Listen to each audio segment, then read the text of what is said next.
नाशिकचा बलात्कारी बाबा अर्थात कॅप्टन अशोक खरात बलात्कार प्रकरणात दिवसेंदिवस धक्कादायक माहिती उघडकीस होताना पाहायला मिळते। कॅप्टन अशोक खरात याने महिलांशी गैरवर्तन केलं, त्यांच्याशी लैंगिक अत्याचार केले आणि लैंगिक अत्याचार करतानाचे व्हिडिओ शूटिंग सुद्धा त्याने केलेलं होतं। या प्रकरणामध्ये हा नराधम भोंदू बाबा अर्थात कॅप्टन अशोक खरात याला गुन्हे शाखेने अटक केलेली होती। त्यानंतर त्याला आता एसआयटी त्याचा कसून तपास करतेय, त्याच्याकडून एसआयटी कडून त्याची कसून चौकशी सध्या सुरू आहे। या खरातकडे कॅप्टन खरात याच्याकडे सुरुवातीला 58 आणि त्यानंतर हा आकडा 100 पेक्षा पुढे अर्थात या व्हिडिओचा आकडा 100 पेक्षा पुढे गेल्याची माहिती पुढे आलेली आहे। या प्रकरणामध्ये खरातनी केवळ महिलांचं शोषण केलेलं नव्हतं, तर अनेक जणांची त्याने आर्थिक फसवणूक सुद्धा केल्याची बाब जी आहे ती उघडकीस आलेली आहे। या प्रकरणामध्ये एसआयटी कडून कसून तपास सुद्धा सुरू आहे। परंतु आणखी एक महत्त्वाची बाब या तपासातून पुढे आलेली आहे आणि ती बाब म्हणजे हा बलात्कारी बाबा अर्थात नाशिकचा बलात्कारी बाबा कॅप्टन अशोक खरात याला 1.5 वर्षांपूर्वी अर्धांगवायूचा अर्थात पॅरालिसिसचा झटका आलेला होता। तो नेमका कशामुळे आलेला होता आणि तरी सुद्धा हा झटका आल्याच्या नंतर या बाबाच्या वागण्यात काही बदल झालेला नव्हता। हे नेमकं सगळं का घडलेलं होतं सगळंच आपण या व्हिडिओच्या माध्यमातून समजून घेणार आहोत। नमस्कार, मी राजरत्न जोंधळे आणि तुम्ही पाहताय टॉप न्यूज मराठी। नाशिकचा बलात्कारी बाबा अर्थात कॅप्टन अशोक खरात याला नाशिकच्या पोलिसांनी 18 तारखेला म्हणजेच 18 मार्च रोजी पहाटे 3 वाजण्याच्या सुमारास त्याच्या घरात घुसून त्याला अटक केलेली होती, त्याला ताब्यात घेतलेलं होतं। त्याचं महत्त्वाचं कारण म्हणजे एका महिलेने हाच कॅप्टन खरात जो आहे त्याच्यावरती लैंगिक अत्याचार केल्याचा आरोप ठेवलेला होता। त्याच्या विरोधात तक्रार पोलिसांमध्ये दाखल केली होती। खरं तर ही तक्रार दाखल झाल्याच्या नंतर पोलिसांनी भल्या पहाटे म्हणजे पहाटे 3 वाजता खरात याच्या घरावरती धाड टाकली आणि त्यानंतर कॅप्टन खरात याला जे आहे पोलिसांनी ताब्यात घेतलं। ताब्यात घेतल्यानंतर पोलिसांनी त्याच्याकडनं अनेक पुरावे गोळा केले। त्याचबरोबर त्या ठिकाणी जो पंचनामा करताना पोलिसांना एक पेन ड्राईव्ह सापडलेला होता। पेन ड्राईव्ह मध्ये जवळपास 58 महिलांसोबतचे अश्लील व्हिडिओ खरातचे जे आहेत ते पोलिसांना आढळलेले होते। त्यामध्ये अनेक उद्योगपती असतील, सेलिब्रिटीज असतील, त्याचबरोबर राजकारणातील महिलांचा सुद्धा त्यामध्ये समावेश असल्याची माहिती आली आणि राज्याच्या राजकारणामध्ये मोठा भूकंप झालेला होता। या प्रकरणामध्ये राज्य महिला आयोगाच्या अध्यक्ष असणाऱ्या रुपाली चाकणकर यांना त्यांच्या महिला आयोगाच्या अध्यक्ष पदाचा राजीनामा द्यावा लागला। त्याचबरोबर आता त्यांच्याकडनं राष्ट्रवादी काँग्रेस पक्षाच्या महिला प्रदेशाध्यक्ष जे पद आहे ते सुद्धा काढून घेतलं जाऊ शकतं अशी शक्यता सुद्धा वर्तवली जात आहे। परंतु या खराचा तपास होत असताना अनेक धक्कादायक गोष्टी सुद्धा उघड झालेल्या आहेत। त्याचबरोबर पोलिसांनी नीरज जाधव जो की या खराच्या ऑफिसमध्ये जो काम करणारा त्याचा वॉर्डबॉय होता त्याला सुद्धा ताब्यात घेतलेलं होतं, त्याची सुद्धा चौकशी केलेली होती आणि पोलिसांकडून आवाहन करण्यात आलेलं होतं की या प्रकरणामध्ये या खराच्या विरोधात अनेक महिलांनी ज्यांच्या विरोधात अन्याय झालेला असेल त्यांनी तक्रार देण्यासाठी पुढे यावं अशा पद्धतीचा विश्वास पोलिसांकडून देण्यात आलेला होता आणि त्यानंतर एक एक महिला जी आहेत खराच्या विरोधात तक्रार देण्यासाठी पुढे आलेली होती। या प्रकरणामध्ये सध्या जर पाहिलं तर आयकर विभागाची सुद्धा एंट्री झाली होती।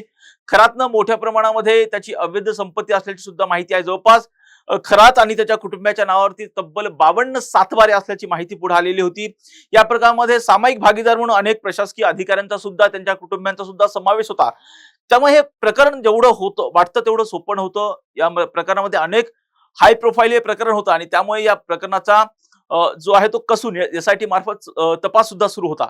या तपासामधून एक महत्वाची बाब पुढे आलेली आहे ती म्हणजे 1.5 वर्षांपूर्वी जो आहे तो कॅप्टन अशोक खरात याला जे आहेत उत्तेजक म्हणजे शक्तिवर्धक जे औषध होतं त्या शक्तिवर्धक औषधाचं अतिसेवन केल्यामुळे त्याला अर्धांगवायूचा किंवा अर्धांगवायू ज्याला आपण पॅरालिसिस सुद्धा म्हणतो त्या पॅरालिसिसचा झटका त्याला 1.5 वर्षांपूर्वी आला होता अशी सुद्धा एकंदरीत माहिती मिळते। खरं तर कॅप्टन खरात जो आहे जर आपण पाहिलं तर ओस्नोजल तुम्हाला माहिती असेल की ओस्नोजल हा खरात काय करायचा कप सिरप मध्ये पाणी मिसळायचा आणि त्यामुळे वायग्रा नावाच्या त्या शक्तिवर्धक गोळ्या असतात त्या शक्तिवर्धक गोळ्या कुटून 8 ते 9 शक्तिवर्धक गोळ्या कुटून त्याचं एक जल बनवायचं आणि त्या जलाला त्यांनी नाव दिलेलं होतं ओस्नोजल।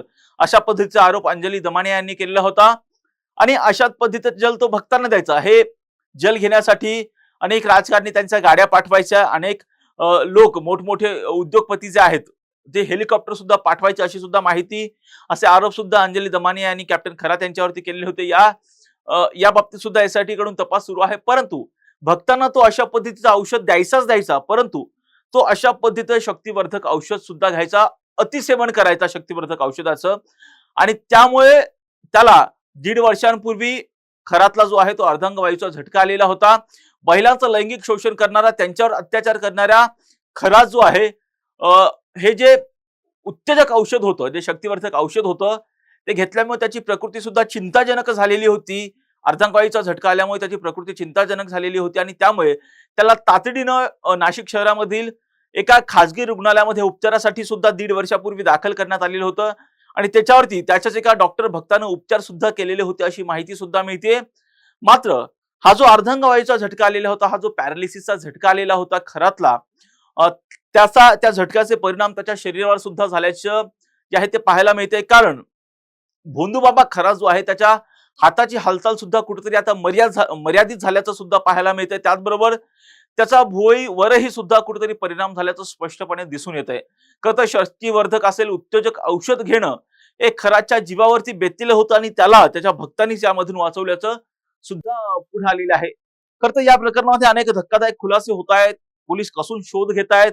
आता खरातच्या पोलीस कोठडीमध्ये सुद्धा पोलिसांनी जे आहे एसआयटी पोलीस कोठडीत वाढ सुद्धा करण्यात आलेली आहे. या बाबतीमध्ये कसून तपास सुरू आहे, चौकशी केली जाते. खराची या प्रकरणामध्ये आणखी कोणतं मोठं रॅकेट आहे का, अशा अँगलने सुद्धा तपास केला जातोय. परंतु जो भोंदूबाबा खरात जो बंदूक वापरायचा, त्या बंदुकीचं लायसन्स सुद्धा जे आहे जिल्हा प्रशासनाकडून जे आहे ते रद्द केलं गेलेलं आहे. कारण महत्वाचं कारण म्हणजे 2012 साली या भोंदूबाबा खरातला जे आहे होतं ते लायसन देण्यात आलेलं होतं. 2024 मध्ये त्याचं रिन्युएशन अर्थात नूतनीकरण सुद्धा ह्या ज्या आहे ते लायसन्स करण्यात आलेलं होतं. मात्र जिल्हाधिकाऱ्यांकडून या नराधम खराचं अखेर जे आहे ते लायसन्स सुद्धा रद्द करण्यात आलं आहे. भोंदूबाबा खरात यांनी केवळ काही साध्या महिलांना फसवलेलं नव्हतं, तर त्यामध्ये अनेक उच्च पदस्थ महिला अधिकाऱ्यांचं सुद्धा त्यांनी शोषण केलेलं होतं.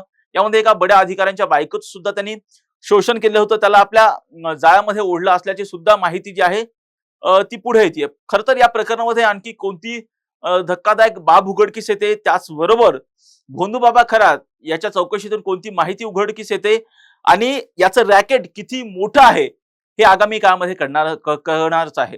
अशाच महत्वपूर्ण बातम्यांसाठी तुम्ही पाहत राहा टॉप न्यूज मराठी. आपला महाराष्ट्र, आपली बातमी. आता जोकासू एसटीपी या अत्याधुनिक जॅपनीज तंत्रज्ञानाने सुसज्ज, quick installation, energy efficient, noiseless blowers, low maintenance या आणि अशा वैशिष्ट्यांनी परिपूर्ण जोकासू एसटीपी तंत्रज्ञान प्रकल्प उभारणीपासून ते विक्री पश्चात समाधानकारक सेवा देणारी, भारताबरोबरच परदेशात देखील प्रकल्पांची यशस्वी उभारणी करणारी company Deccan water treatment private limited.